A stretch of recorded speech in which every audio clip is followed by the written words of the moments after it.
Hey guys, tonight we're diving deep into the authenticated tales of supernatural powers wielded by ancient Indian mystics and yogis. Stories so wild that even the most skeptical British colonial administrators couldn't dismiss them entirely. You're about to journey through centuries of documented accounts, witness testimonies, and scholarly debates that blur the line between the mystical and the measurable. Fair warning though, if you're the type who needs everything neatly explained by modern science, you probably won't survive this rabbit hole of inexplicable phenomena. So, before you get comfortable, take a moment to like the video and subscribe, but only if you genuinely enjoy what I do here. Drop a comment with your location and local time too. I love seeing where in the world you're tuning in from. Now, dim the lights.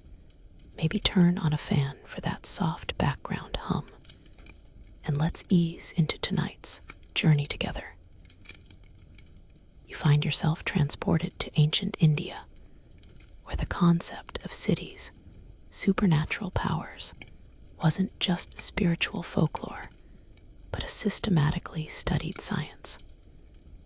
The Sanskrit term siddhi literally means accomplishment or perfection, and according to classical yoga texts, these abilities were the natural byproducts of intense spiritual practice.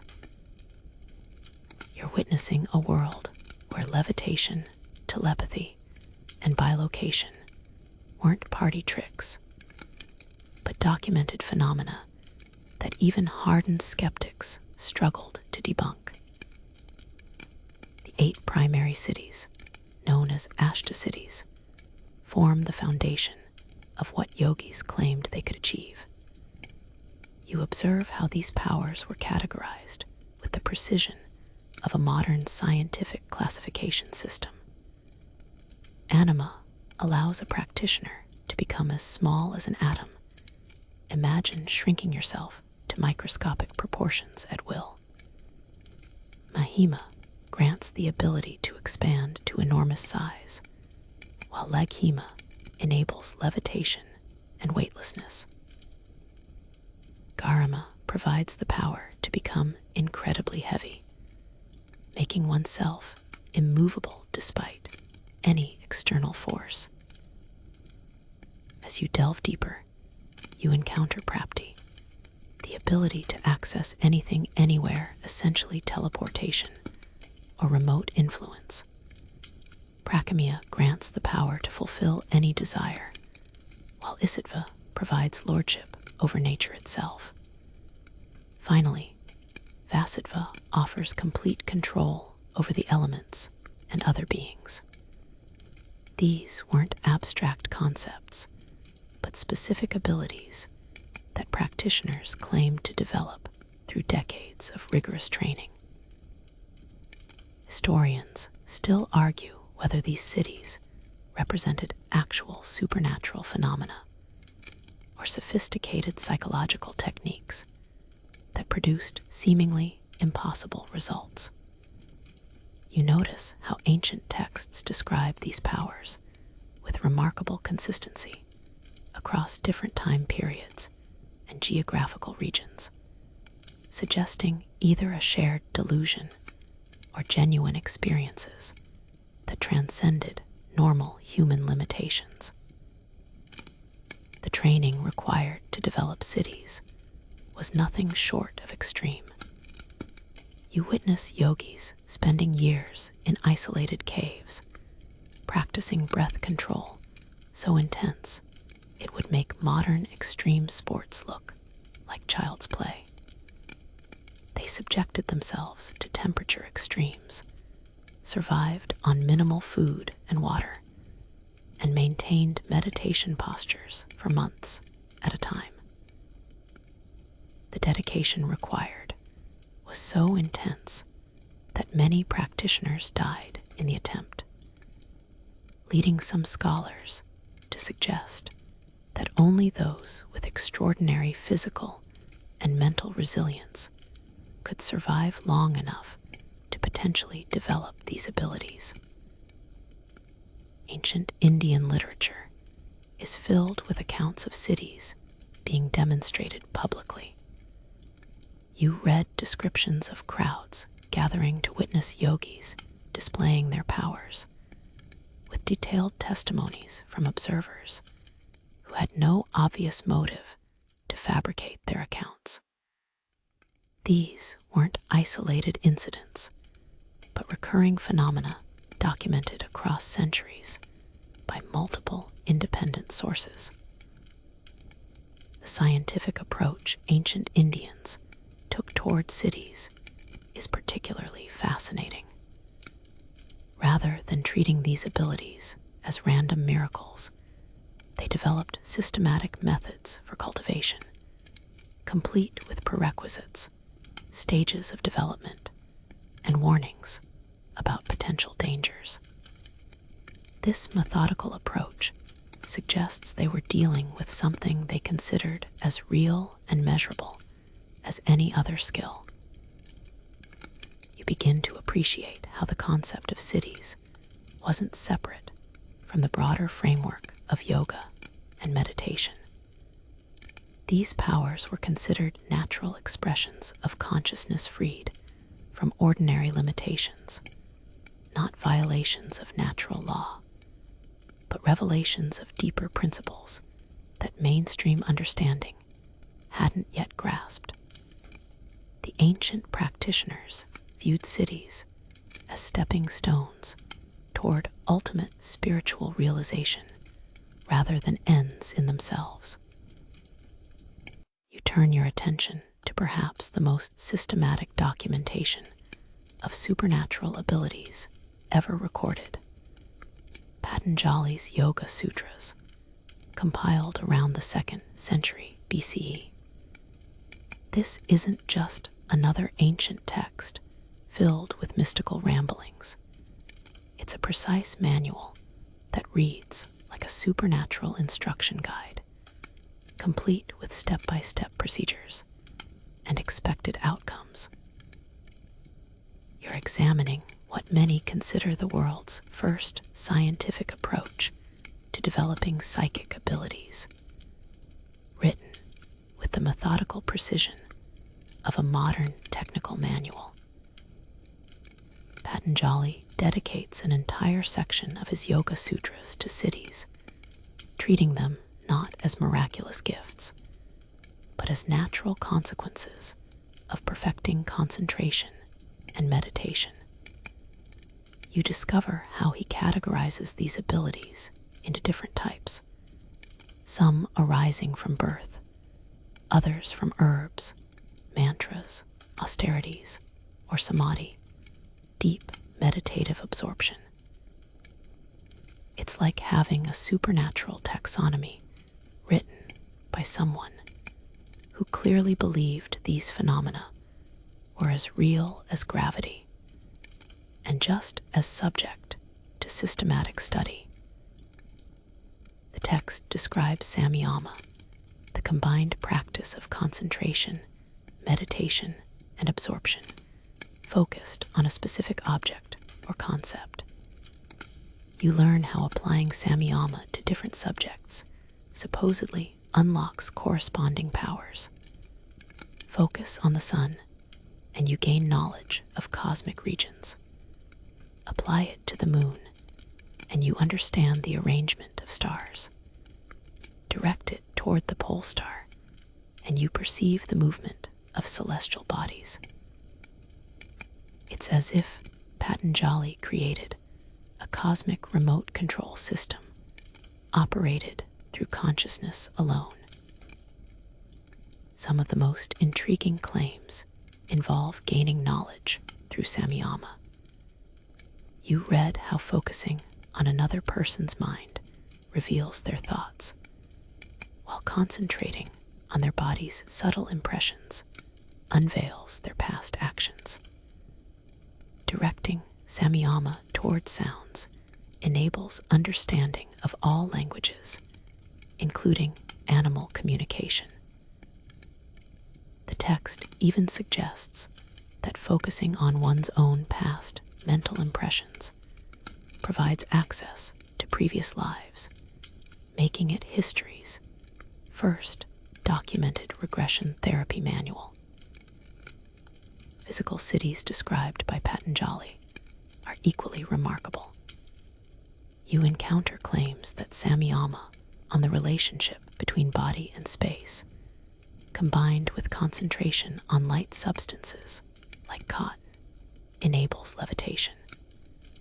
Focusing on the form of one's body while withdrawing it from observer's perception grants invisibility. Concentrating on friendliness, compassion, and other positive qualities supposedly infuses the practitioner with extraordinary strength and presence. Modern scholars remain divided on interpreting these claims. You notice how some academics dismiss them as metaphorical descriptions of psychological states, while others argue they represent genuine phenomena that science hasn't yet understood.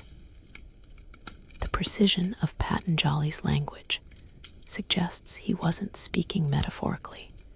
His descriptions are too specific and systematic for mere symbolism. Historians still argue whether Patanjali was documenting abilities he'd personally witnessed or compiling reports from other practitioners. The text's authoritative tone and detailed methodology suggest first-hand knowledge, yet the scope of abilities described seems almost impossibly comprehensive for a single individual to have mastered. You're left wondering whether you're reading the work of history's greatest psychic researcher or the most elaborate fantasy ever written. Yoga Sutras also contain warnings about cities that reveal their authors' sophisticated understanding of human psychology. Patanjali cautions that these powers can become obstacles to spiritual progress, tempting practitioners to become trapped in displays of ability rather than pursuing ultimate realization. He describes how attachment to cities can inflate the ego and divert attention from higher spiritual goals, advice that sounds remarkably modern in its understanding of how power corrupts. You discover that Patanjali's approach influenced countless later texts on yoga and mysticism. His systematic methodology became the template for documenting supernatural phenomena throughout Indian history. Subsequent authors referenced his categories and methods, creating a consistent framework that persisted for over 2 millennia. This consistency across time and sources either represents one of history's most persistent delusions or evidence for phenomena that repeatedly manifested under specific conditions. The text's influence extended beyond India, eventually reaching Greek philosophers, Islamic scholars, and later European researchers who encountered these ideas through various cultural exchanges. You realize you're not just examining an ancient Indian curiosity, but a systematic approach to consciousness exploration that influenced mystical traditions worldwide. What strikes you most about Patanjali's treatment of cities is how matter-of-factly he presents them. There's no sense of wonder or disbelief, just straightforward documentation of cause and effect relationships. Reading the Yoga Sutras feels like studying a technical manual for abilities that the author considered as natural and achievable as learning to play a musical instrument, albeit one that requires extraordinary dedication and proper instruction. You find yourself examining what might be history's most documented supernatural phenomenon, the levitation of Indian mystics, complete with eyewitness accounts that span centuries and include some surprisingly credible observers. These aren't just stories passed down through generations of believers. You're looking at testimonies from British colonial administrators, skeptical journalists, and even some early photographers who claimed to capture these impossible feats on film. The most famous case involves Subbe Pulavar, a yogi who allegedly levitated for 4 minutes in 1936 while dozens of witnesses watched and cameras rolled. You study the account recorded by P.Y. Plunkett, a British civil servant who had no apparent reason to fabricate the story. Plunkett described how Pulavar appeared to float horizontally in midair, supported only by his hand resting on a cloth-covered stick. The demonstration took place in broad daylight, with observers positioned at multiple angles, making traditional magic tricks nearly impossible to execute undetected. What makes this case particularly intriguing is the presence of multiple independent witnesses who corroborated the basic facts, even if they disagreed on details.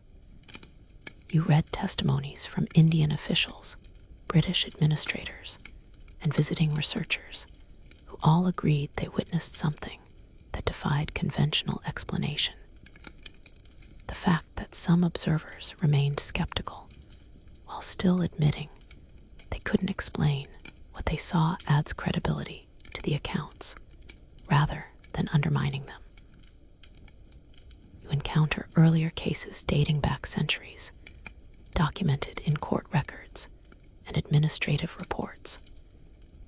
British East India Company officials occasionally filed reports describing yogis who appeared to levitate during religious demonstrations. These weren't religious texts or mythological accounts, but bureaucratic documents written by men trained to observe and record facts for their government. The dry, administrative tone of these reports makes their content all the more remarkable.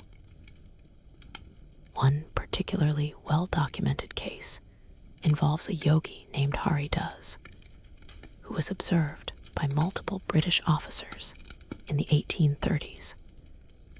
You read how witnesses described him rising several feet off the ground during meditation, remaining suspended for extended periods while apparently unconscious. The officers conducted what amounted to a primitive scientific investigation, checking for hidden supports and examining the ground beneath the levitating figure. Their inability to detect fraud, despite systematic examination, was noted in official reports that eventually reached colonial headquarters in London. The consistency of these accounts across different time periods and geographical regions is striking. You notice how descriptions of levitation follow similar patterns. Practitioners typically entered deep meditative states before rising, remained unconscious during the phenomenon, and showed no awareness of their unusual position upon returning to normal consciousness. This consistency either suggests a shared method for achieving genuine levitation or indicates a remarkably persistent form of mass hallucination. Historians still argue whether photographic evidence from the early 20th century provides proof or merely documents sophisticated illusions. You examine grainy images that purport to show floating yogis, noting how the primitive state of photography made manipulation difficult, but not impossible. The debate continues among experts who analyze these images using modern techniques, with some detecting signs of tampering, while others find no evidence of deception. The physiological aspects of reported levitation cases are particularly fascinating. Witnesses often described how the levitating yogis appeared to enter states resembling death. Their breathing became imperceptible. Pulse rates dropped to barely detectable levels, and body temperature decreased significantly. You read accounts of observers checking for vital signs and finding them so diminished that the practitioners seemed clinically dead. Yet, they invariably returned to normal consciousness after descending. Scientific explanations for these phenomena range from fraud to mass hypnosis to genuine but misunderstood natural principles. You encounter theories suggesting that certain meditative states might affect gravitational relationships or electromagnetic fields in ways modern science hasn't yet discovered. While these explanations remain speculative, they reflect serious attempts by researchers to account for phenomena that multiple credible witnesses claimed to observe. The cultural context surrounding levitation demonstrations adds another layer of complexity. You learn how these displays often occurred during religious festivals or in the presence of colonial authorities, suggesting they served social and political purposes beyond mere spiritual exhibition. Some scholars argue that levitation claims represented symbolic resistance to foreign rule, asserting the superiority of indigenous spiritual traditions over Western materialism. What's particularly intriguing is how many witnesses expressed reluctance to report what they saw, knowing their accounts would be met with skepticism. You read testimonies where observers explicitly stated they wouldn't have believed such stories if told by others, lending credibility to their own reluctant admissions. This psychological realism, the witnesses' awareness of how incredible their claims sounded, adds weight to their testimonies in ways that enthusiastic endorsements might not.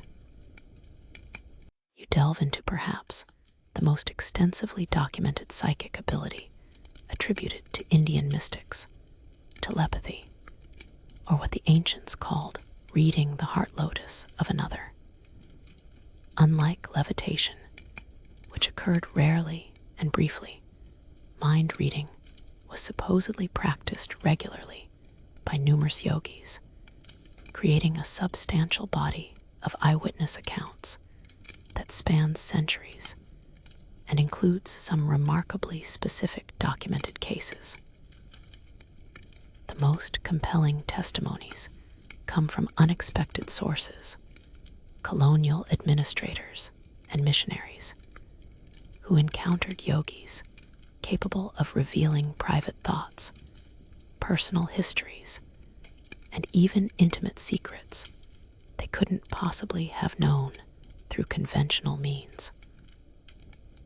You read the account of Colonel James Todd, a British political agent in Rajasthan during the early 1800s, who described meeting a yogi who accurately revealed details about Todd's childhood in Scotland, his military service, and personal relationships that no Indian could have discovered through normal investigation. What makes these accounts particularly intriguing is the specificity of the information supposedly revealed.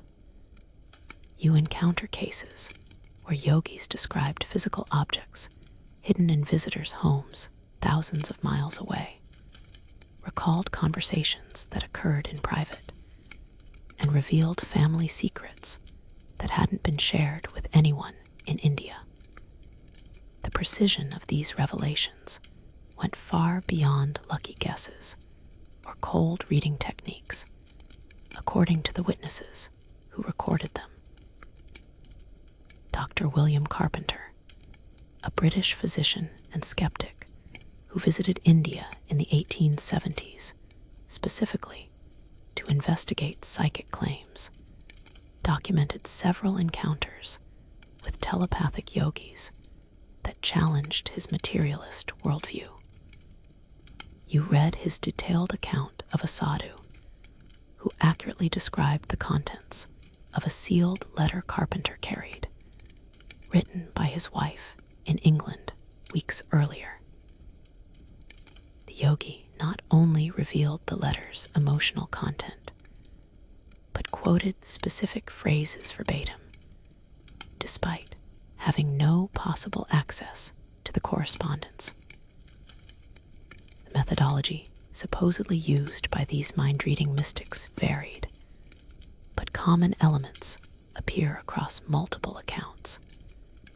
You learn how practitioners typically entered meditative states before attempting telepathic contact, often requesting that subjects focus on specific questions or memories. The process wasn't instantaneous. Yogis frequently spent several minutes in concentration before revealing what they claimed to perceive in others' minds. Some of the most fascinating cases involve yogis demonstrating telepathy with multiple subjects simultaneously. You encounter accounts of practitioners accurately describing the thoughts of several people at once, switching between different minds, and revealing distinct personal information about each individual. The complexity of managing multiple telepathic connections suggests either extraordinary mental abilities or sophisticated deception techniques that impressed even experienced observers. Historians still argue whether these demonstrations represented genuine mind reading or exceptionally skilled psychological manipulation combined with extensive intelligence networks.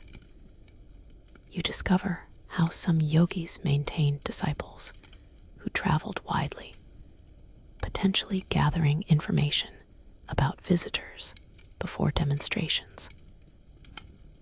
However, many documented cases involved spontaneous encounters with travelers who had no advance notice of meeting telepathic practitioners, making prior intelligence gathering unlikely.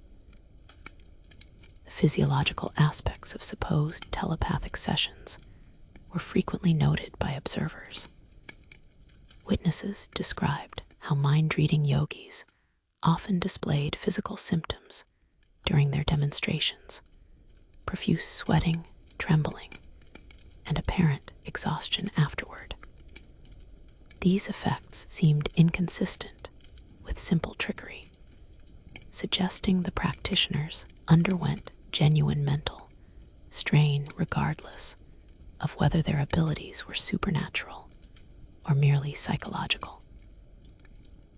Cultural factors complicate the evaluation of telepathic claims. You learn how Indian society traditionally placed great value on subtle psychological perception and intuitive understanding of human nature. What Western observers interpreted as supernatural mind reading might have represented highly developed natural skills for reading body language, vocal tones, and behavioral patterns. the distinction between exceptional intuition and genuine telepathy becomes blurred when examining specific historical cases. The consistency of telepathic accounts across different regions and time periods is striking. You notice how descriptions follow similar patterns, whether documented in 18th century British records, 19th century missionary reports, or early 20th century scientific investigations. This consistency either indicates a persistent cultural delusion or suggests that certain meditative practices might actually enhance perception beyond normal sensory limitations. Some of the most credible testimonies come from observers who initially approached yogis as skeptical investigators rather than spiritual seekers. You read accounts from British intelligence officers, medical professionals, and academic researchers who visited India specifically to debunk psychic claims, but found themselves unable to explain what they witnessed.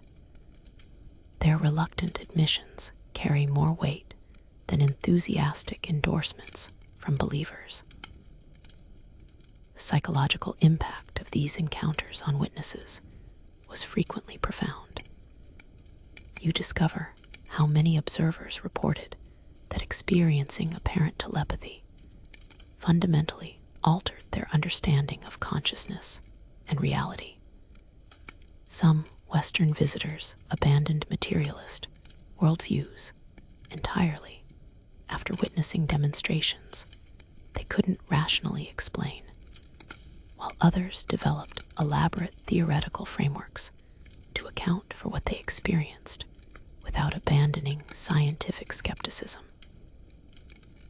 You venture into the most controversial and fantastic realm of documented yogic abilities, shape-shifting, or kaya city, where practitioners allegedly transformed their physical appearance or assumed animal forms entirely.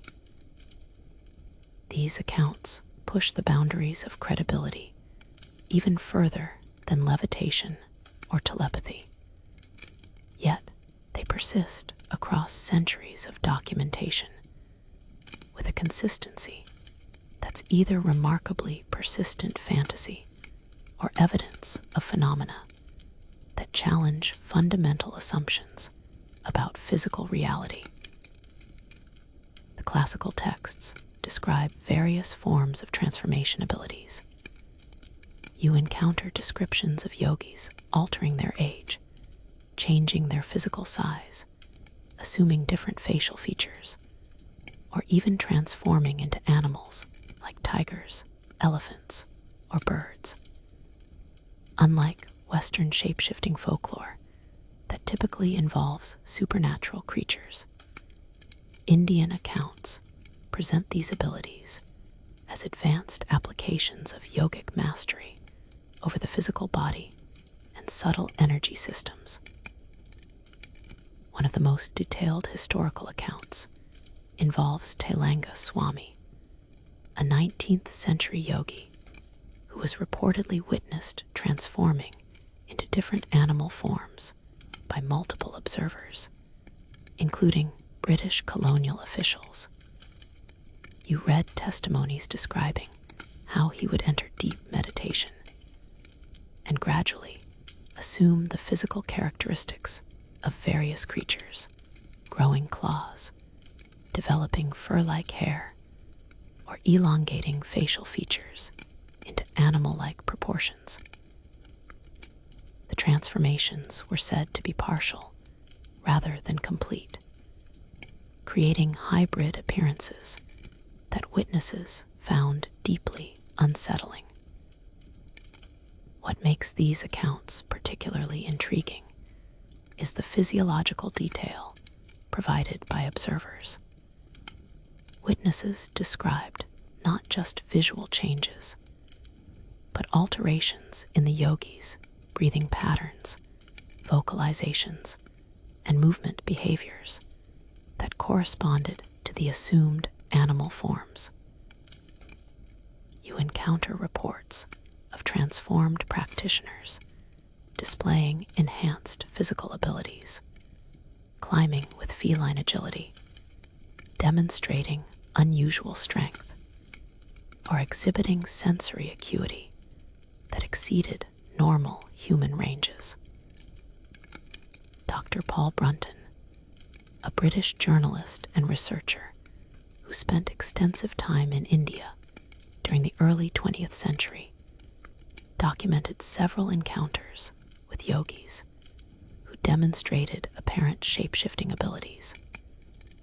His accounts describe witnessing a practitioner's gradual transformation over the course of an hour, noting specific physical changes that occurred in sequence rather than instantaneously. Brunton's scientific background and initial skepticism lend credibility to his detailed observations. The psychological aspects of these transformations were frequently noted by witnesses. You read descriptions of how shape-shifting yogis seem to assume not just the physical characteristics, but also the mental attributes of their assumed forms. Practitioners who took animal shapes reportedly displayed corresponding behavioral patterns, dietary preferences, and even communication attempts through animal sounds rather than human speech. Some accounts describe group demonstrations where multiple yogis simultaneously assumed different animal forms, creating what witnesses described as supernatural menageries. You encounter reports of these collective transformations occurring during religious festivals, with hundreds of observers claiming to witness the phenomena. The social nature of these demonstrations either suggests mass hypnosis or indicates that shape-shifting abilities could be developed by multiple practitioners within the same tradition. Historians still argue whether these accounts represent literal physical transformations or sophisticated illusions enhanced by altered states of consciousness in both practitioners and observers. You discover theories suggesting that certain meditative practices might affect perception so dramatically that witnesses experienced genuine hallucinations, while yogis remained physically unchanged. Alternative explanations propose that advanced practitioners developed extraordinary control over muscle tension, facial expressions, and body posture that created convincing impressions of transformation.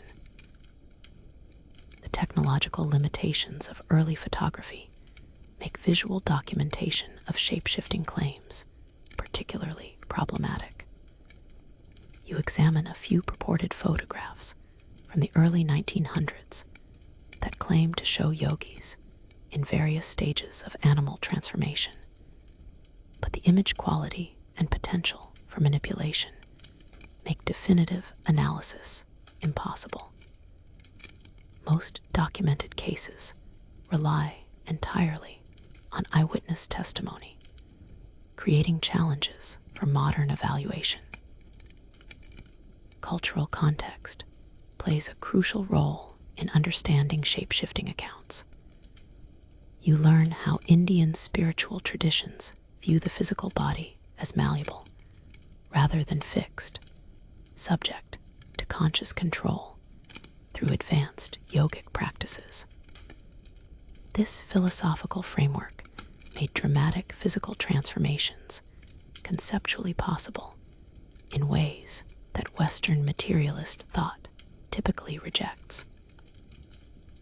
The cultural expectation that advanced yogis might display such abilities could have influenced both practitioners' attempts and observers' interpretations. The training supposedly required for shape-shifting abilities was described as extraordinarily demanding, even by yogic standards.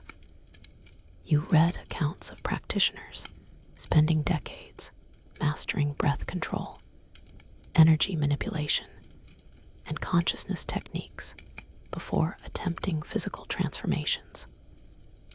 The rarity of these demonstrations compared to other cities suggests they required exceptional mastery that few individuals achieved. What's particularly striking about shape-shifting accounts is their distribution across different spiritual traditions within India.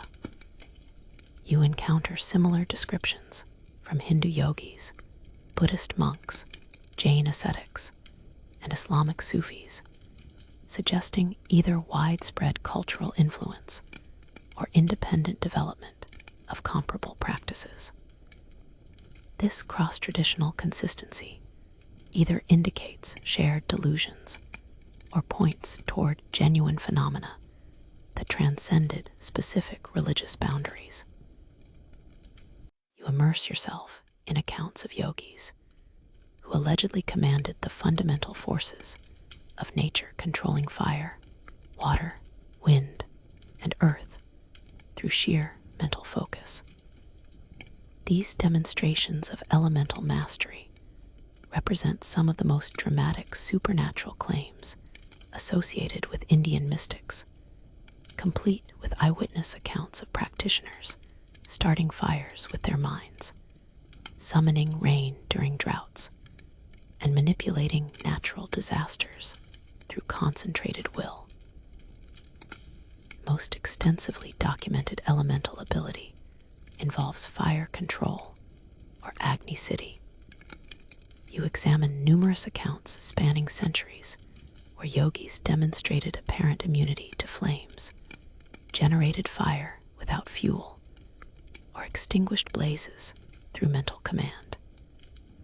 British colonial records contain multiple reports of practitioners walking through bonfires unharmed, holding burning objects without injury, or igniting flammable materials through focused attention alone.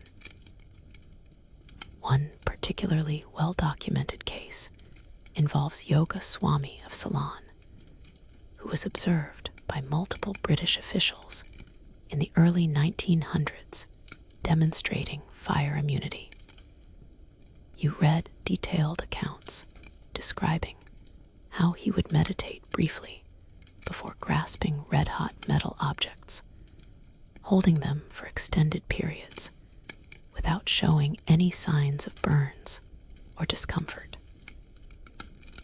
Medical examinations afterward revealed no tissue damage, despite observers confirming the object's extreme temperatures through independent testing. Water manipulation, known as Varuna Siddhi, produced equally dramatic demonstrations according to historical records. You encounter accounts of yogis who could allegedly summon rain during severe droughts, part rivers to create temporary passages, or walk across water surfaces without sinking. These abilities were particularly valued during times of agricultural crisis, when desperate communities sought help from practitioners renowned for weather control. The most famous water-related case involves Saint Jainshwar, whose demonstrations were reportedly witnessed by thousands of people in 13th century Maharashtra. Contemporary chronicles describe how he caused his buffalo to recite Vedic verses and made the river Indrayani flow backward, feats that supposedly convinced skeptical religious authorities of his genuine spiritual powers.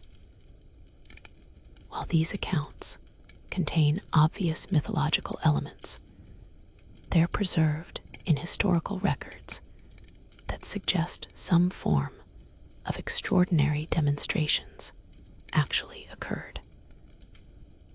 Whether manipulation represents perhaps the most socially significant application of elemental control.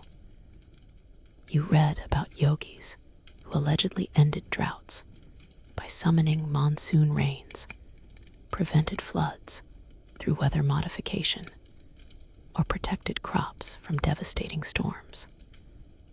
These abilities made certain practitioners incredibly influential in agricultural societies, where weather patterns determined survival or starvation for entire communities.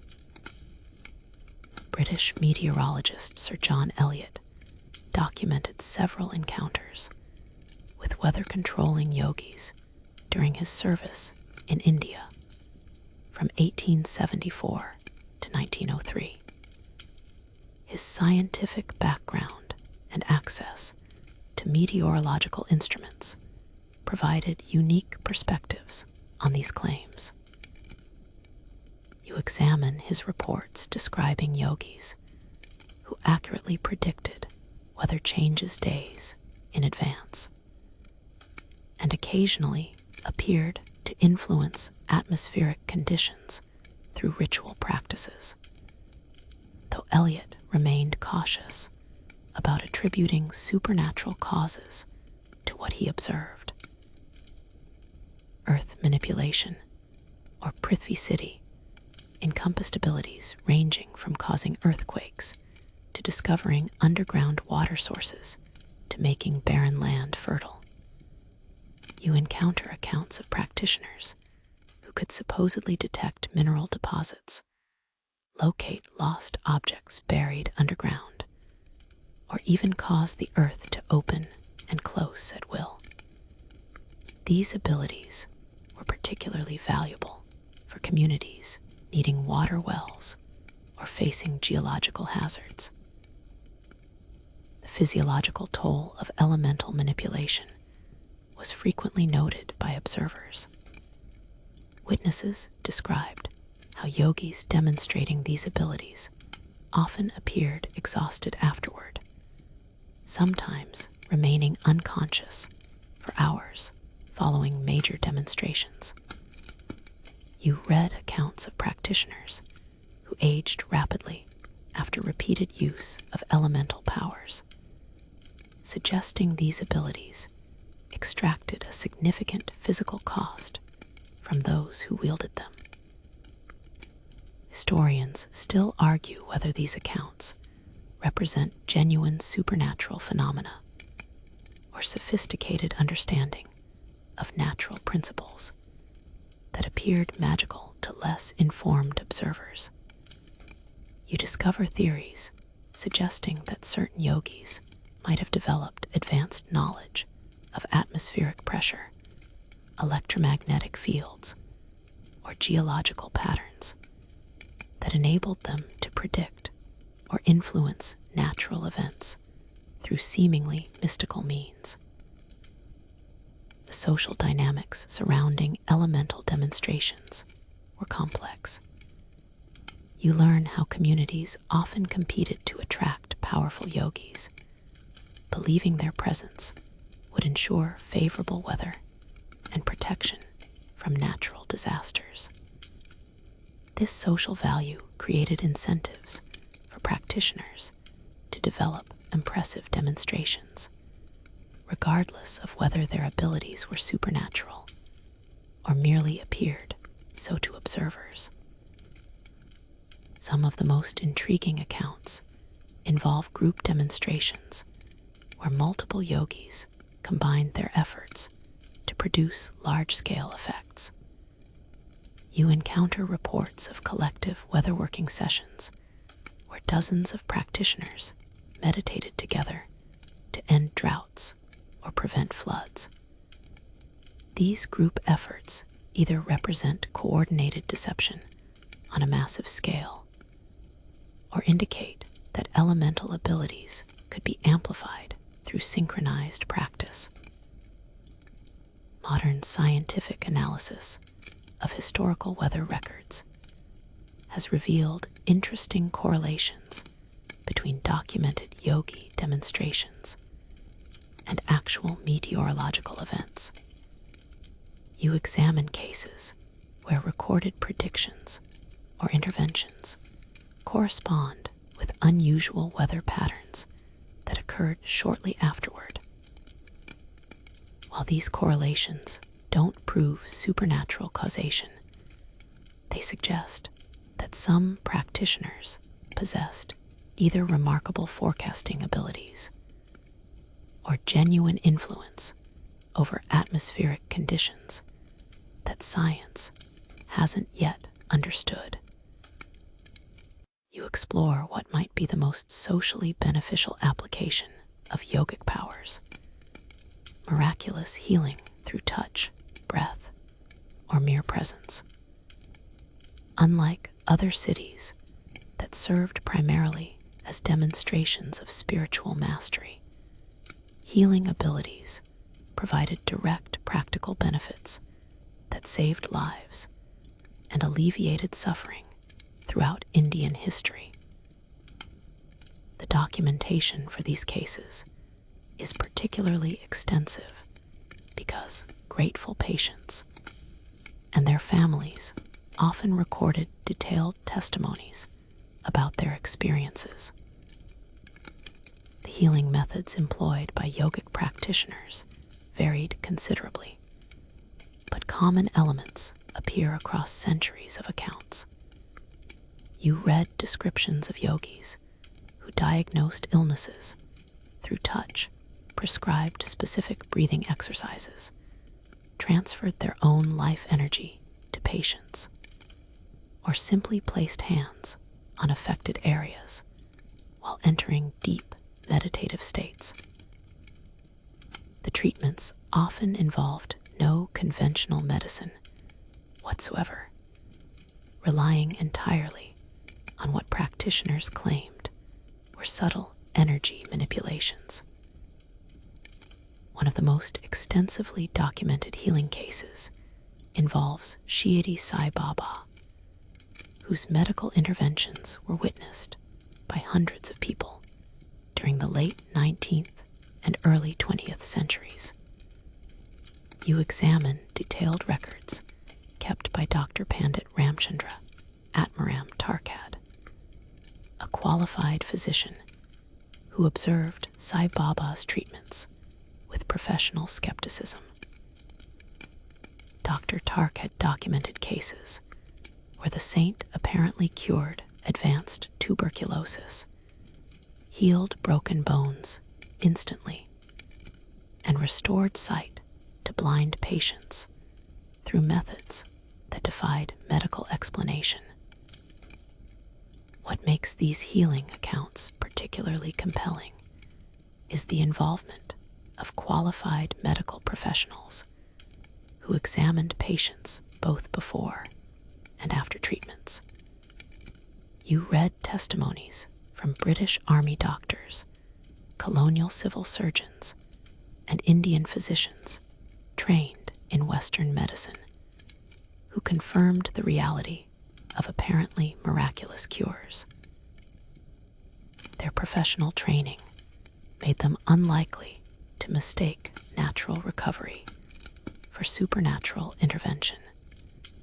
Yet, many admitted witnessing healings they couldn't explain through conventional medical knowledge.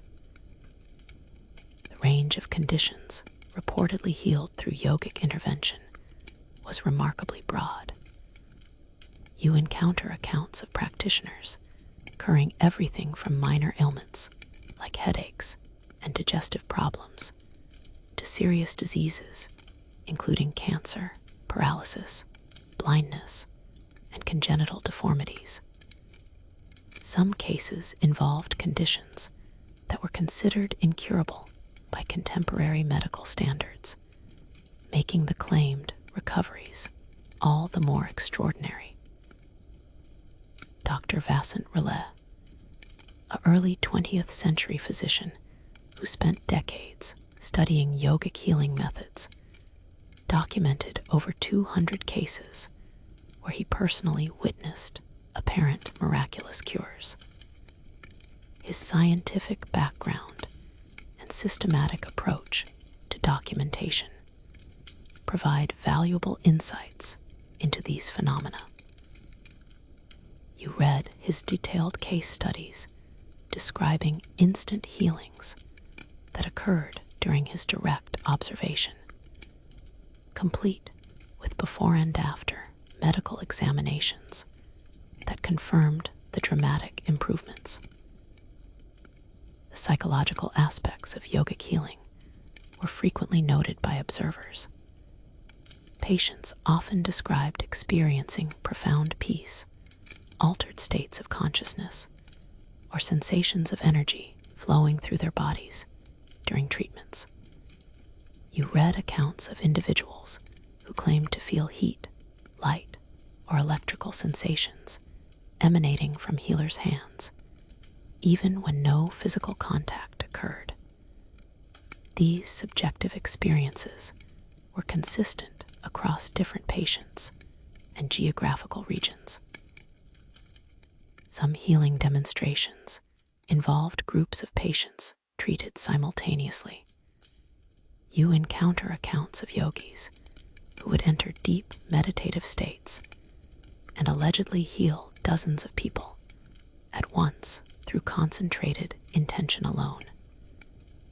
These mass healing sessions were often conducted during religious festivals with hundreds of witnesses present, making fraud or suggestion difficult to orchestrate on such scales. The methods used by healing yogis often appeared to violate basic medical principles. You read descriptions of practitioners who diagnosed internal conditions through brief touch, prescribed treatments that contradicted conventional therapy, or claimed to transfer diseases from patients to themselves temporarily before neutralizing the conditions through spiritual practice. These unconventional approaches either represent profound medical ignorance or indicate understanding of healing principles that mainstream medicine hasn't recognized. Historians still argue whether documented healing cases represent genuine miraculous interventions or natural recovery processes enhanced by powerful psychological effects. You discover modern research suggesting that deep relaxation, positive expectation, and strong therapeutic relationships can produce dramatic improvements in many conditions, potentially explaining some historical accounts through conventional mechanisms rather than supernatural ones. The social impact of healing yogis extended far beyond individual patient care. Communities, often organized around practitioners renowned for their medical abilities, creating informal healthcare systems that served populations lacking access to conventional treatment. You learn how these healing networks provided crucial medical services in rural areas where trained physicians were unavailable or unaffordable. What's particularly striking about healing accounts is their persistence into the modern era. You read contemporary testimonies from educated professionals who claim to have witnessed or experienced miraculous cures through yogic intervention, even in contexts where advanced medical care was available. These modern accounts suggest that whatever phenomena historical sources described continues to manifest under similar conditions today. The training required for healing abilities was described as particularly demanding, requiring not just personal spiritual development, but also extensive study of anatomy, physiology, and subtle energy systems. You encounter accounts of healing yogis who possessed detailed knowledge of human biology that exceeded what formal education could have provided, suggesting they developed their understanding through direct intuitive perception or methods not recognized by conventional medical training. You enter the most mind-bending realm of yogic phenomena, bilocation, where practitioners allegedly appeared in multiple locations simultaneously, and astral travel, where consciousness supposedly separated from the physical body to journey across vast distances instantaneously. These abilities push the boundaries of physical possibility so far that even believers in other cities sometimes express skepticism. Yet the documentation includes some remarkably specific and well-corroborated accounts. The phenomenon of bilocation was particularly well documented because it could be verified through independent witnesses in different locations. You examine the famous case of Padre Pio's contemporary, Yogananda's Guru Sri Yukteswar, who allegedly appeared to disciples in multiple Indian cities simultaneously, while his physical body remained in Puri. The accounts describe not brief apparitions, but extended interactions where the bilocated form engaged in detailed conversations, provided specific instructions, and demonstrated physical presence through touch and material manipulation. One of the most extensively documented cases involves Gajanan Maharaj of Sheggan, whose bilocation abilities were reportedly witnessed by hundreds of people during the late 19th century. You read testimonies from British district collectors, Indian court officials, and religious scholars who provided sworn statements describing encounters with the saint at precisely the same times when other credible witnesses confirmed his presence hundreds of miles away. The specificity of these accounts, including detailed conversations and physical interactions, makes simple, mistaken identity unlikely. What makes bilocation accounts particularly intriguing is the consistency of details across independent witnesses. You discover how different observers in separate locations often described identical physical appearance, clothing, mannerisms, and speech patterns when encountering the same supposedly bilocated yogi. These consistent details either indicate remarkable coordination between multiple people engaged in elaborate deception, or suggest genuine phenomena that maintained coherent characteristics across space. Astral travel, or Sukshma Sharira Yatra, was described as the conscious projection of subtle bodies beyond physical limitations. You encounter accounts of yogis who claim to visit distant locations, gather information impossible to obtain through normal means, and interact with people who later confirmed the encounters despite the practitioner's physical body remaining elsewhere. These experiences were typically described as more vivid and detailed than ordinary dreams, with information that could be independently verified. The British Psychical Research Society conducted several investigations into Indian astral travel claims during the early 1900s. You examine their documented case studies involving yogis who allegedly provided accurate descriptions of events occurring in England, while their physical bodies remained in Indian ashrams. The society's rigorous investigative protocols and skeptical approach lend credibility to their findings, even when they couldn't provide conventional explanations for what they documented. Some of the most compelling evidence comes from cases where bilocated or astrally traveling yogis provided information that was later confirmed through independent sources.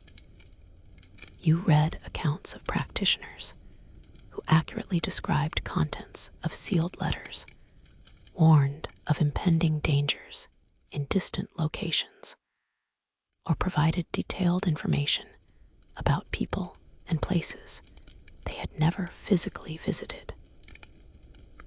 The verification of these details through subsequent investigation either suggests remarkable intelligence networks or genuine non-physical perception abilities.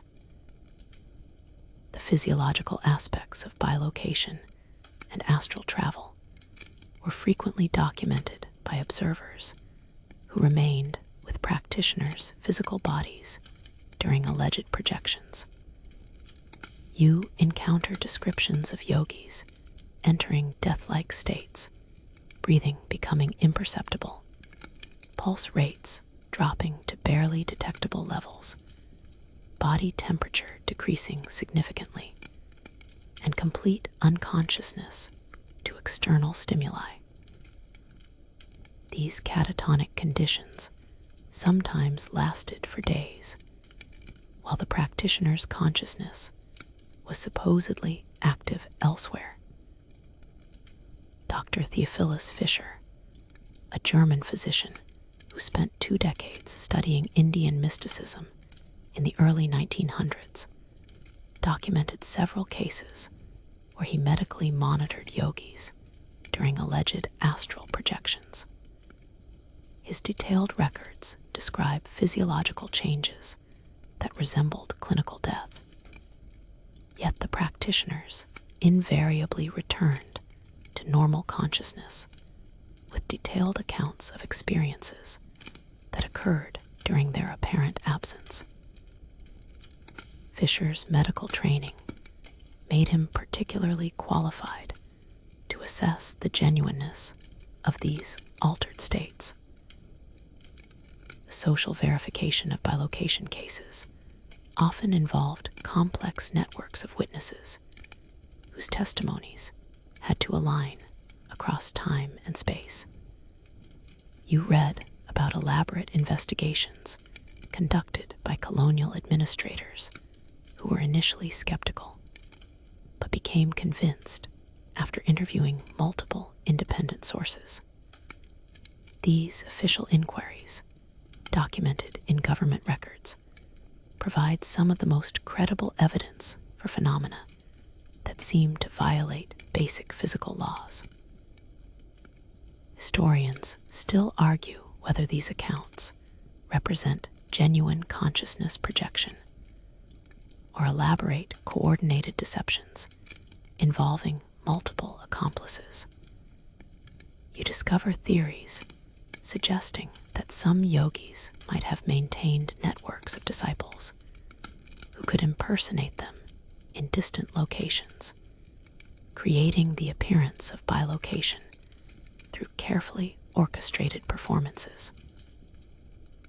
However, many documented cases involved spontaneous appearances without advance planning, making such coordination logistically challenging. The training supposedly required for bilocation abilities involved years of practice in consciousness separation techniques. You learn how practitioners work to identify and strengthen what they described as subtle bodies, non-physical aspects of consciousness that could function independently of physical form. These methods included specific breathing exercises, visualization practices, and meditation techniques designed to develop awareness of multidimensional existence. What's particularly fascinating about astral travel accounts is their consistency with out-of-body experiences reported in other cultures worldwide. You notice how descriptions of consciousness separation, silver cord connections between physical and subtle bodies, and the ability to observe events from elevated perspectives appear across different spiritual traditions and historical periods, suggesting either universal human psychological patterns or genuine phenomena that transcend cultural boundaries. The verification methods used by investigators evolved over time as skepticism about these claims increased.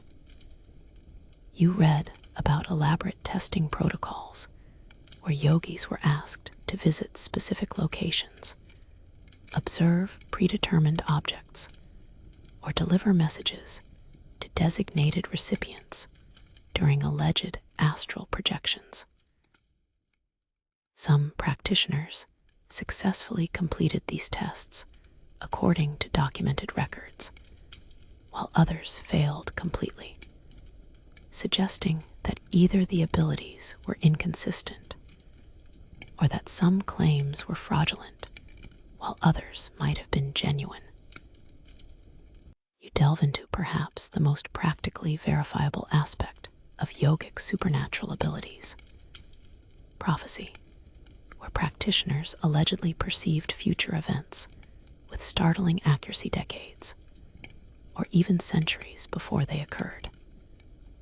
Unlike other cities that required faith to accept, prophetic abilities could be definitively proven or disproven through the simple passage of time, creating a unique historical record of predictions that either came true or failed spectacularly. The most famous prophetic yogi was probably Nostradamus's contemporary, the 16th century Saint Tulsidas, whose predictions about the arrival of European colonizers, the eventual independence of India, and specific details about future rulers were recorded in verses that predated the events by centuries. You examine translations of his original Sanskrit texts, noting how specific details about technological developments, political changes, and social transformations were described using contemporary language that nonetheless clearly indicated future innovations like railways, telegraphs, and aircraft. What makes prophetic accounts particularly compelling is their documentation in texts that can be dated with reasonable certainty to periods well before the predicted events occurred. You study palm leaf manuscripts from Tamil Nadu that contain detailed prophecies about specific individuals, including their names, birth dates, family details, and life events, written centuries before those people were born. These Nadi Gruntas represent one of history's most extensive prophetic libraries, with thousands of individual predictions that continue to be verified by modern visitors. British colonial administrators occasionally encountered yogis who made specific predictions about military campaigns, political developments, or administrative changes that later proved accurate. You read the account of Major Francis Yeats Brown, who met a sadhu in 1917, who accurately predicted the end of World War I the partition of India, and even specific details about Yeats Brown's own future military service and eventual literary career. The precision of these predictions, recorded in the Major's diary well before the events occurred, defies explanation through lucky guessing or general forecasting. Some of the most intriguing prophetic cases involve predictions that seemed impossible when made, but were later fulfilled through unexpected circumstances. You encounter accounts of yogis who predicted the construction of specific buildings, the outcomes of legal disputes, or the arrival of particular individuals years before the necessary conditions existed for these events to occur. The fulfillment of these seemingly impossible predictions either indicates remarkable prescience or suggests that certain individuals possessed genuine knowledge of future events. The methodology of prophetic yogis varied considerably, but common elements appear across different practitioners and time periods. You read descriptions of seers entering deep meditative states, often lasting several days, before emerging with detailed visions of future events. Some practitioners used divination tools like cowrie shells, sacred texts, or astrological calculations, while others claimed to receive prophetic information through direct intuitive perception during meditation. Dr. V. Raman, a mathematics professor who spent decades studying predictive astrology and yogic prophecy in the early 20th century, documented over 500 specific predictions made by various practitioners. His systematic approach to verification revealed that approximately 60% of recorded predictions were fulfilled with remarkable accuracy, while the remainder either failed completely or remained too ambiguous to assess definitively. This statistical analysis suggests that while not infallible, some yogis possessed predictive abilities that exceeded random chance by significant margins. The psychological aspects of prophetic experiences were frequently described by the practitioners themselves. You read first-person accounts of yogis describing how future visions appeared during meditation, sometimes as clear visual images, other times as symbolic representations that required interpretation, and occasionally as direct knowledge that emerged without sensory content. These subjective descriptions provide insights into the phenomenology of prophetic experiences from the perspective of those who claimed to have them. Historians still argue whether successful predictions represent genuine precognition or sophisticated analysis of social, political, and economic trends by individuals with exceptional analytical abilities. You discover how some yogis possessed extensive knowledge of history, politics, and human psychology that could have enabled them to make educated guesses about future developments with higher accuracy than random prediction would allow. The social impact of prophetic yogis was considerable, particularly during times of uncertainty or crisis. Communities often consulted renowned seers before making important decisions about agriculture, commerce, or military actions. You learn how some rulers maintained court astrologers and prophetic advisors whose predictions influenced major policy decisions, creating feedback loops where prophecies might have contributed to their own fulfillment through the actions they inspired. What's particularly striking about prophetic accounts is their continuation into the modern era. You read contemporary testimonies from educated professionals who claim to have received accurate predictions from yogis about personal life events, business developments, or global changes. These modern accounts suggest that whatever phenomena historical sources described continues to manifest under similar conditions today, though perhaps with less social acceptance than in traditional societies. The verification challenges associated with prophetic claims have led to increasingly sophisticated testing protocols. You examine modern attempts to study predictive abilities under controlled conditions, noting how laboratory environments often seem to inhibit the phenomena that reportedly occur spontaneously.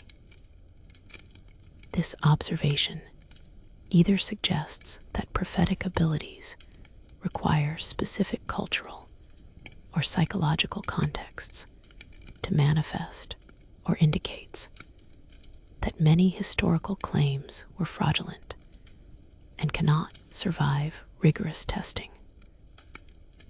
The cultural context surrounding prophecy in India differs significantly from Western approaches to fortune-telling or divination.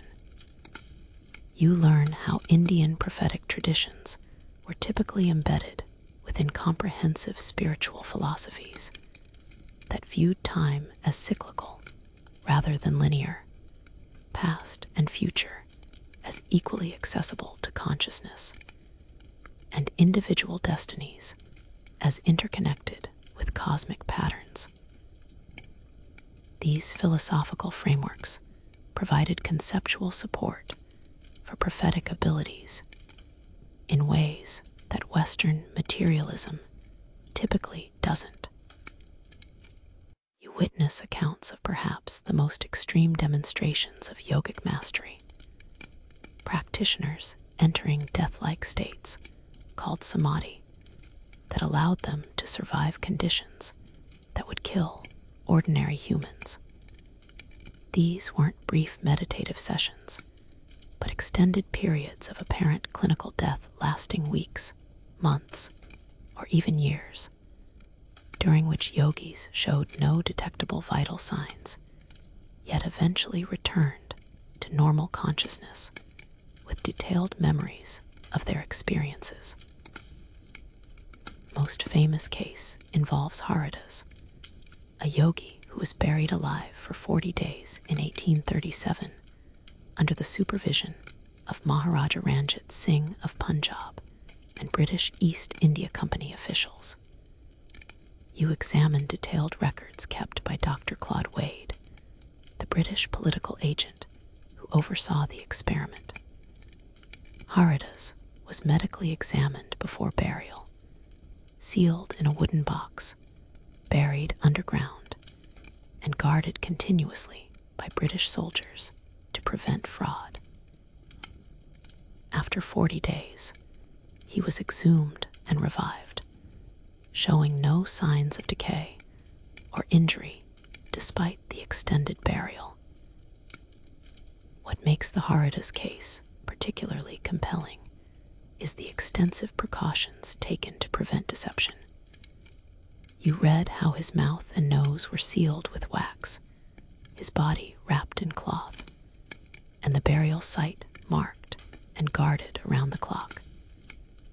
British physicians examined him immediately after exhumation, finding his body cold and apparently lifeless, yet pulse and breathing gradually returned after several hours of revival procedures. The medical documentation provides unprecedented detail about the physiological aspects of extended samadhi states. Dr. MacGregor, British military surgeon documented several cases of yogis surviving in sealed chambers without air, food, or water for periods that would normally cause death within days. His medical training enabled him to distinguish between genuine suspended animation and fraudulent demonstrations.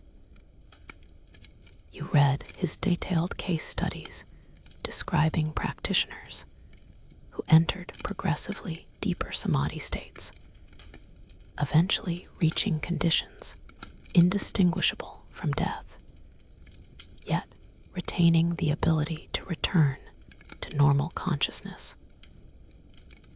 The physiological changes associated with deep samadhi were systematically documented by various observers. You encounter descriptions of practitioners whose breathing became imperceptible, pulse rates dropped to undetectable levels, body temperature decreased significantly, and muscular rigidity resembled rigor mortis. These physical alterations appeared to represent genuine suspension of normal biological processes rather than mere slowing of metabolic functions. Some samadhi demonstrations involved exposure to extreme environmental conditions that would typically prove fatal. You read accounts of yogis buried in snow for weeks during Himalayan winters, submerged underwater for extended periods, or sealed in containers without air circulation. The survival of these extreme conditions either indicates remarkable fraud involving multiple conspirators or suggests that advanced meditative states can fundamentally alter human physiological requirements. The consciousness experiences reported by practitioners during extended samadhi provide fascinating insights into these altered states.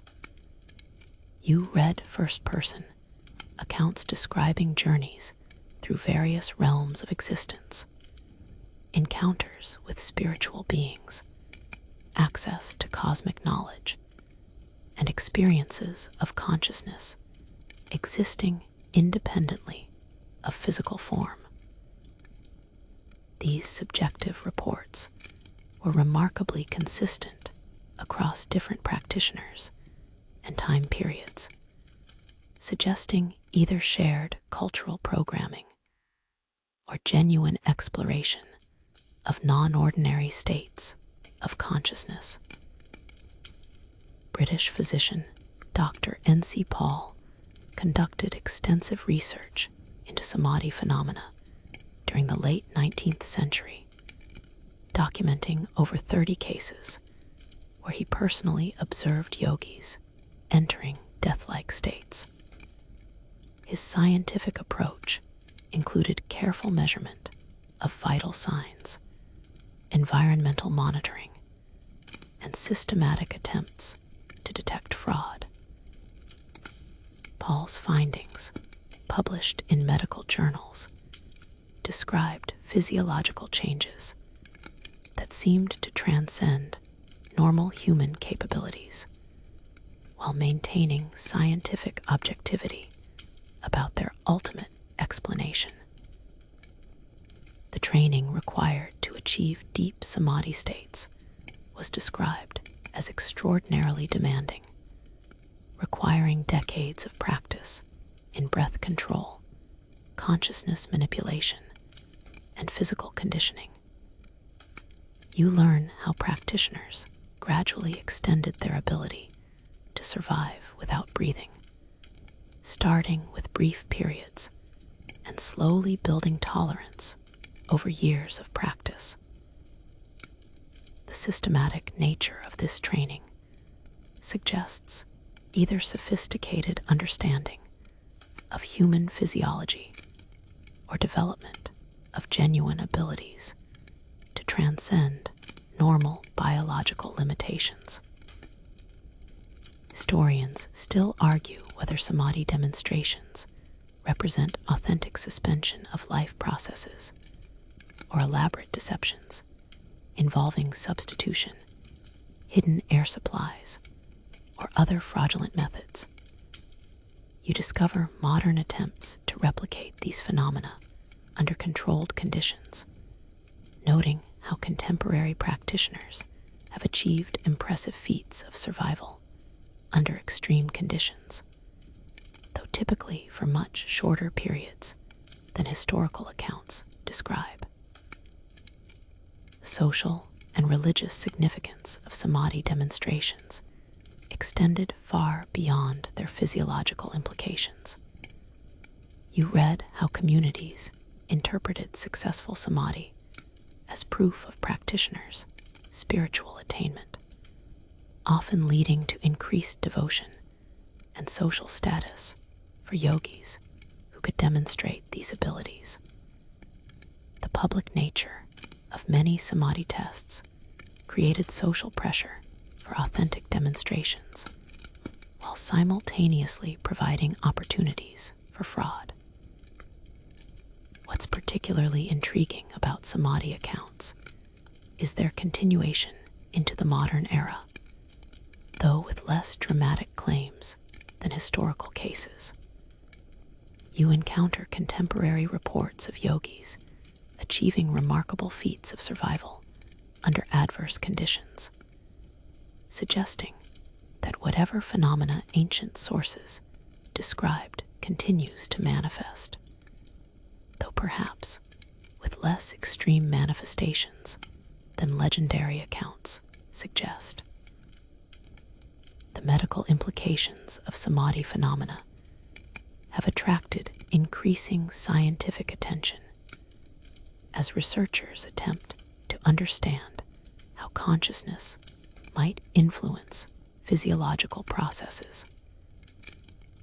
You read about modern studies of advanced meditators showing unusual control over autonomic nervous system functions, metabolism, and pain perception, providing potential scientific frameworks for understanding how historical samadhi demonstrations might have been achieved through natural rather than supernatural means. You examine the fascinating tension that arose when methodical British colonial administrators encountered phenomena that challenged their empirical worldview, creating a unique historical record of supernatural claims documented by trained skeptics rather than believers. These colonial officials, educated in Enlightenment rationalism and scientific methodology, found themselves recording events they couldn't explain or dismiss, producing some of the most credible documentation of yogic abilities in existence. The British approach to documenting unusual phenomena was shaped by their administrative training and cultural skepticism toward what they considered Indian superstition.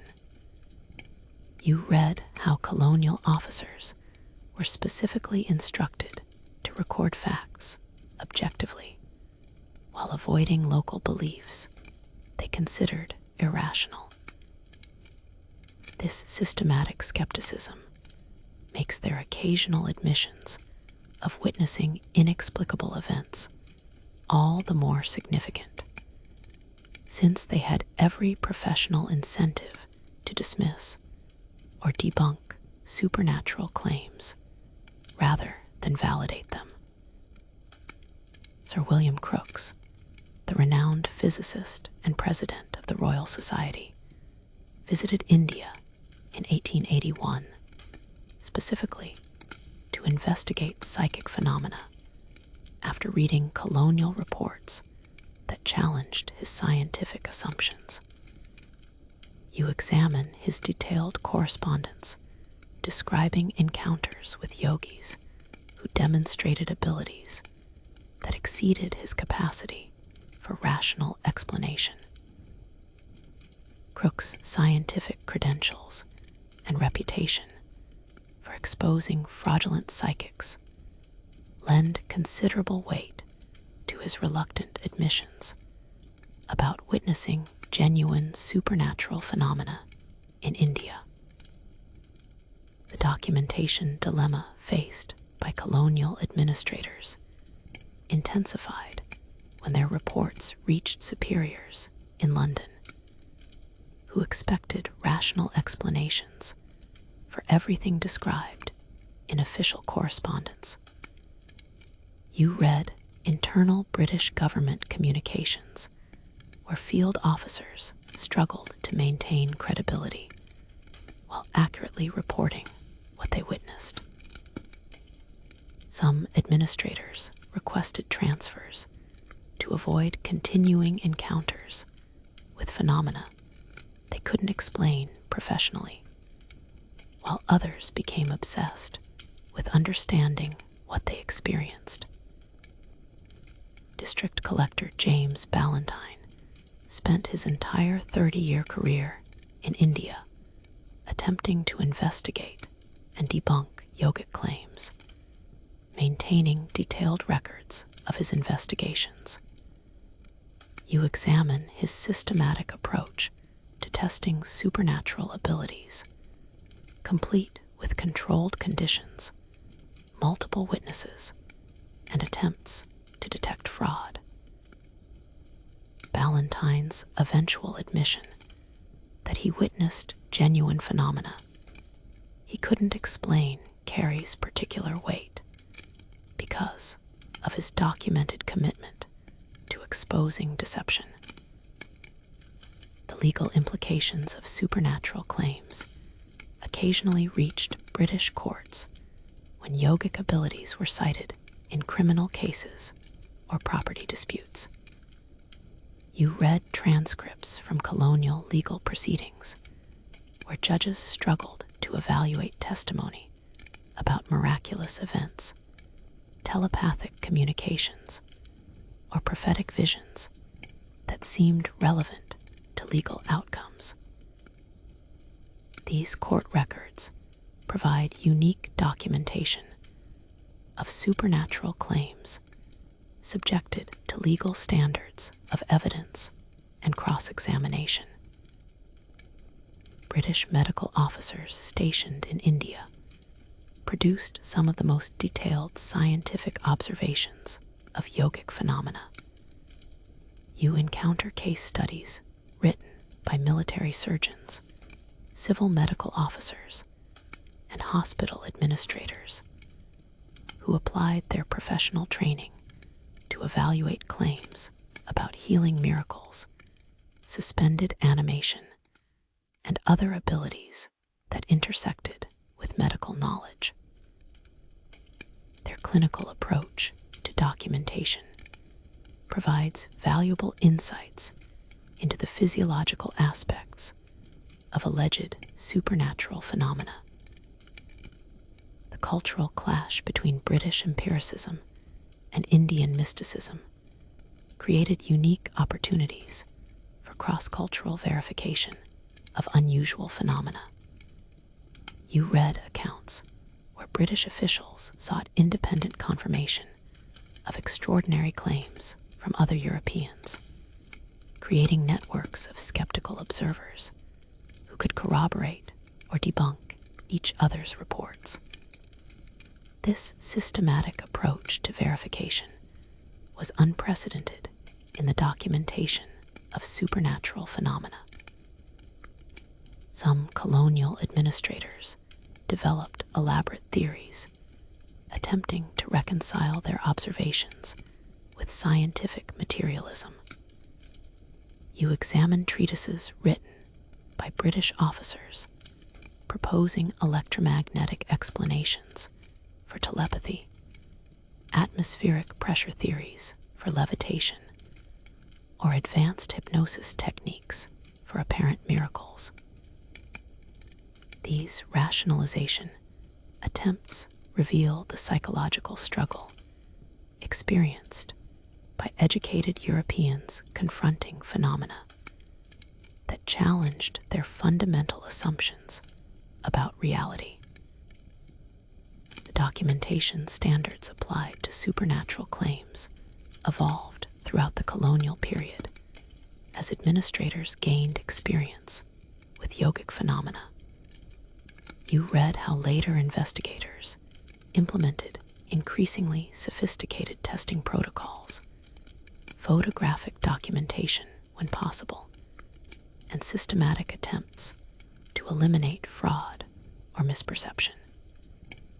This evolution in methodology provides insights into how scientific approaches to paranormal investigation developed historically. Historians still argue whether colonial documentation represents objective recording of genuine phenomena or cultural misunderstanding of sophisticated Indian performance techniques. You discover modern analyses of colonial records that attempt to identify bias, misinterpretation, or fraud in historical accounts. These scholarly debates reveal how contemporary academic perspectives influence the evaluation of historical supernatural claims. The social dynamics between British officials and Indian practitioners created complex relationships that influenced documentation quality.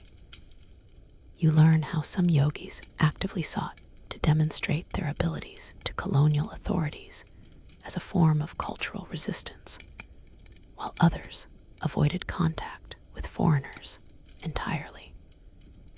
These social factors either enhanced or diminished the reliability of colonial observations, depending on the specific circumstances of each encounter.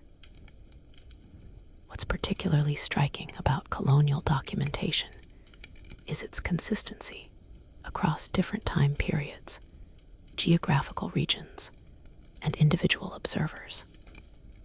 You notice how independent British officials reported similar phenomena using comparable language and descriptions, either indicating widespread delusion among educated Europeans or suggesting they encountered genuine phenomena that consistently manifested under specific conditions. This consistency either supports the authenticity of supernatural claims or reveals the persistent influence of cultural expectations on observation and reporting. You arrive at the contemporary intersection where ancient yogic claims encounter modern scientific methodology, creating a fascinating laboratory for testing whether phenomena that seemed miraculous to historical observers can survive rigorous investigation using advanced technology and controlled experimental conditions. This meeting of mysticism and science has produced surprising results that neither complete believers nor total skeptics anticipated. The Institute of Noetic Sciences, established by astronaut Edgar Mitchell after his consciousness-altering experience in space, has conducted extensive research into meditation-based phenomena that parallel classical yogic abilities. You examine their documentation of advanced practitioners, demonstrating measurable influence over random number generators, electronic equipment, and biological systems through focused intention alone. While these effects are typically subtle compared to historical claims, they suggest that consciousness might interact with physical reality in ways that mainstream science is only beginning to understand. Dr. Herbert Benson's research at Harvard Medical School revealed that experienced meditators can consciously control autonomic nervous system functions previously thought to be involuntary. You read his detailed studies showing practitioners raising their body temperature by several degrees, dramatically slowing their heart rates, and achieving profound metabolic changes through meditation techniques derived from traditional yogic practices. These findings provide potential scientific explanations for some historical accounts of yogis surviving extreme conditions. The most intriguing modern research involves quantum physics theories that might explain how consciousness could influence physical reality. You encounter proposals from physicists like Amit Goswami and Stuart Hameroff, suggesting that quantum mechanical processes in neural microtubules could enable consciousness to interact with quantum fields in ways that produce measurable effects on external systems. While these theories remain highly speculative, they provide conceptual frameworks for understanding how yogic abilities might operate through natural rather than supernatural mechanisms. Contemporary neuroimaging studies of advanced meditators have revealed brain activity patterns that differ dramatically from ordinary consciousness states. You examine research showing practitioners achieving gamma wave synchronization across multiple brain regions, increased connectivity between normally independent neural networks, and activation of areas associated with extraordinary cognitive abilities. These neurological changes might explain enhanced intuition, expanded awareness, and other phenomena that historical observers interpreted as supernatural. The Global Consciousness Project, operated by Princeton University, has documented correlations between major world events and changes in random number generator outputs worldwide, suggesting that collective human consciousness might influence physical systems on a global scale. You read about their findings showing statistical anomalies during significant events like the September 11 attacks, major disasters, and focused meditation sessions, providing potential evidence for consciousness effects that transcend individual minds. Modern attempts to replicate historical yogic phenomena under laboratory conditions have produced mixed results. You encounter studies where practitioners demonstrated limited versions of traditional abilities, slight influence over electronic equipment, enhanced healing rates in experimental subjects, and improved performance on telepathy tests, but typically at levels far below the dramatic claims found in historical accounts. This discrepancy either suggests that laboratory environments inhibit these phenomena or indicates that many historical claims were exaggerated or fraudulent. The field of psychoneuroimmunology has revealed mechanisms through which consciousness can directly influence physical health in ways that parallel yogic healing claims. You read research showing how meditation practices can boost immune function, accelerate wound healing, and even influence gene expression. While these effects operate through conventional biological mechanisms, they demonstrate that consciousness can produce measurable physical changes that might have appeared miraculous to historical observers. lacking modern medical knowledge. Historians still argue whether the inability of modern science to fully replicate historical yogic phenomena indicates that the original claims were fraudulent